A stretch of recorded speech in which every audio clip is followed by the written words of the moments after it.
Did you really come to a public gathering to refer to 120 dead kids as collateral damage?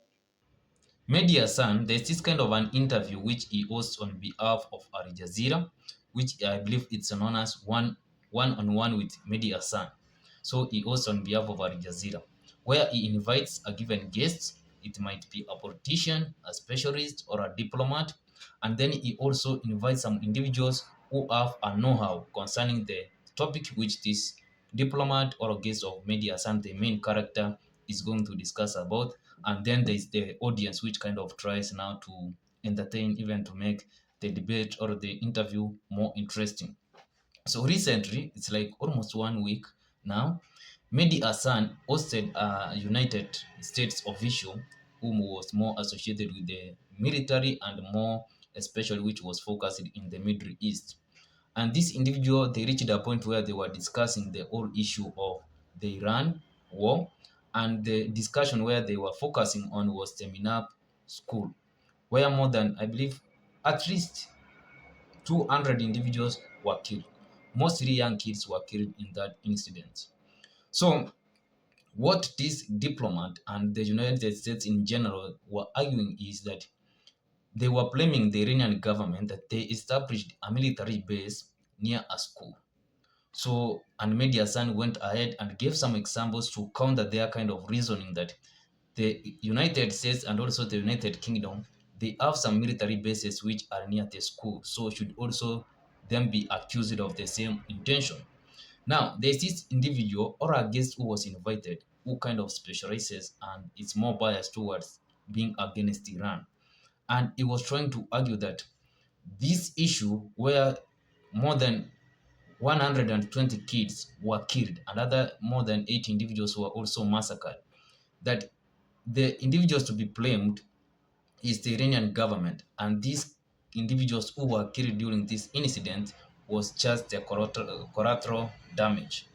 So sometimes I'm left kind of, I really feel astonished and even embarrassed. First of all, I don't claim to be a specialist in any given area, but I believe it's common sense when most individuals tend to give out some ridiculous points, even you wonder, is this the real essence of calling an individual an expert in a given area if he is going to come up with this kind of a lame of an excuse why these kids or these individuals had to die in this and senseless war. So have a reason to what this individual was trying to defend, and even the crowd was embarrassed just to realize that this is a specialist who claims to be fighting maybe for the benefit or for the good of the Iranian people in general. Let's observe. There is a Church of England primary school just minutes away from the Bramcote military barracks in Nuneaton. Is that a war crime by the British Ministry of Defence to put their base near a primary school? In the context of a conflict, if somebody does their due diligence, they attempt to prevent civilian casualties, and their target is an IRGC base, then it is a legitimate target. The collateral damage may be tragic, but the actual strike is completely legitimate. Did you really come to a public gathering to refer to 120 dead kids as collateral damage? Look, that might be it might be, I said the word tragic as well, but that is what it is. Collateral damage, 120 Iranian kids killed. Of course, that is collateral damage. Collateral damage means the unintended consequences of a strike. I believe you have seen what this individual is trying to defend. He is trying to defend something which is indefensible. Even the officials of the United States are not in a good place to defend this senseless war crime, where more than 120 young innocent kids waked up from their homes. They went with no intentions of being against any given individuals, whether it is in the United States of America or Israel, but they never returned to their homes that evening. So I don't believe this individual even he is serious in the first place. But you as a person now, I and you, we are having a discussion. How can you make it make sense that this individual is trying to say that you can go and explain to a given parent who has lost his kid or her kid that this was just a war and it was collateral damage. How can you convince that parent that you are a reasonable human being, and even not a human being, but you are just a human being? Okay? Because, first of all, this war was not, there was no need to have this war in the first place. But the very first strike was just to strike more than 120 young kids. They were killed. And also, other more individuals, like 80 individuals, were killed in the same incident.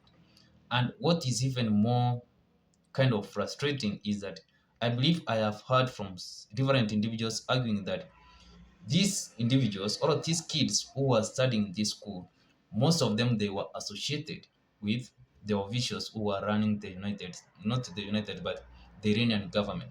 So having understanding of what goes through on the war, having a different perspective from literature, I can say that this was to break the spirit of the Iranian people, more especially those military officials who were associated or were parents of this young kid. Why am I saying this? So when the United States was being colonized, when the individuals moved from Europe to the United States, they realized that killing the individuals, the Indies in the United States, who were using the guerrilla tactics, was so difficult. It was not an easy task. So they chose an easy road. And the easy road was, why could you go and fight men who are in forest and they are more dangerous, and you are also going to have more injuries on your side, while you can go ahead and kill their families, maybe their wives they have left behind, and also their kids, which is going to break their spirit. So once their spirit is kind of broken, they are frustrated. Sometimes they don't have the energy to come and fight back. So I believe this is the same case when it comes to the United States. They wanted to break the spirit of the Iranian officials who were, in one way or another, related to these young kids or individuals who were operating in this institution. So, trying to defend the United States that they didn't have any intention of bombing these young kids. First, I heard that they shot the first bomb, or they said they were using Tomahawk missile, and then after they had allowed individuals to gather in that place, then they fired the second one, which led to more civilian people being killed. So individuals may just go ahead there and say it was intentional, it was a mistake, it's the Iranian government which had built the military base near a school. But I am convinced that the United States, in one way or another, was interested to break the spirit of the Iranian people, more especially Iranian officials who their kids were learning in this institution. But I believe this led to a different reaction, more especially from the Iranian people as a whole. There was remorse between the Iranian people and also the Iranian government. But when the United States went ahead and struck young kids, and also went ahead and destroyed Iranian civilian facilities like dams, we have fuel presses, all those they blew out the Iranian bridge, which is a facility which was making the lives of the Iranians more efficient. This is not in any way going to ensure that the Iranian people, who the United States perceives to have them, who the United States believes that they are going to free them. It is not going to make them in one way or another love the United States. And in this same discussion, there's something which was so crucial, I believe I should share with you. In that, most individuals, especially when you consider the United States history and the Iranian government, the United States and the Iranian government, there is no trust which is going to develop in any way or another, more especially considering the irrational behavior of the President of the United States. The Iranian people, before these strikes, they were in a negotiation.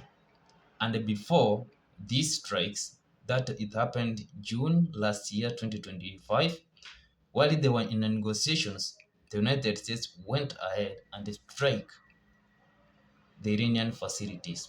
So trust between the United States and the Iranian people is something which must be bought maybe with the lives of either Iranian people or the American people. There is no way which the Iranian people, having gone through a regime which the United States put in place of Pahlavi, which was so brutal, which made the Iranian people to go through hell for almost 25 good years. There's no way which they would have any trust when it comes to the United States of America. And you can recognize even the recent deal which they signed with the United States. Iranian officials understand that the United States is just one of the big judge, the old judge in the room. He is always an individual who doesn't keep his promises. He's just an arrogant kid who has no morals or standards in place. And they have a clear character in Donald Trump. So this individual trying to defend the United States government, while the United States government is not even in its place to defend itself, I believe it's one of the most humiliating incidents which individuals can put themselves in.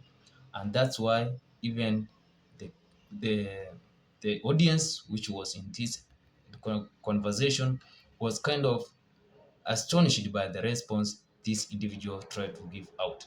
And Mehdi Hassan did the best which he can in order to make this individual seem as an individual who doesn't have even any moral compass when it comes to matters which deal with human life, and more especially when it comes to issues dealing with the Iranian government and the Iranian people in general. I'd like your thoughts in the comment section. As usual, if you have found some value out of this video, just subscribe, like, and also don't forget to share. See you in my next one. Siku njema.